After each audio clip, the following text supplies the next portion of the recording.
Arabia సముద్రంలో కేరళ నుండి మరట్వాడ వరకు ఆవహించి ఉన్న ఉపరితల ద్రోణి ఇప్పుడు దక్షిణ కర్ణాటక తూర్పు విదర్భ మీదుగా సముద్ర మట్టానికి 0.9 కిలోమీటర్ల ఎత్తులో కేంద్రీకృతమై ఉంది.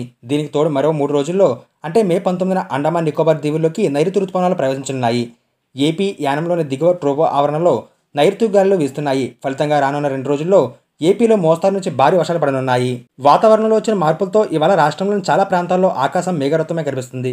కొన్ని ప్రాంతాల్లో 40 డిగ్రీల వరకు ఉష్ణోగ్రత నమోదు కానుంది. ఇక కొన్ని జిల్లాల్లో ఇవాళ భారీ వర్షాలు పడనున్నాయి. ఒకవైపు ఉరుములు మెరుపులతో పాటు పిడుగులు పడే అవకాశం ఉందని వాతావరణ శాఖ హెచ్చరించింది.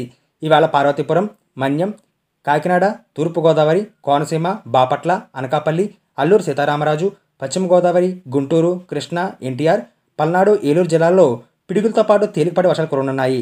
ఇక చిత్తూరు, తిరుపతి, పార్వతీపురం, మన్యం, అనకాపల్లి, అల్లూరు సీతారామరాజు, కృష్ణా, కర్నూలు, నంద్యాల, అనంతపురం, సత్యసాయి, కడప, అన్నమయ్య జిల్లాల్లో ఉరుములు మెరుపులతో కూడిన భారీ వర్షాలు కురుస్తాయని వాతావరణ శాఖ తెలిపింది.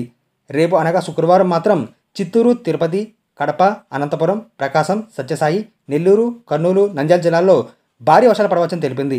రాయలసీమలో కొన్ని ప్రాంతాల్లో గంటకు 40 నుంచి 50 కిలోమీటర్ల వేగంతో ఎదురుగాలు వీస్తాయని పేర్కొంది.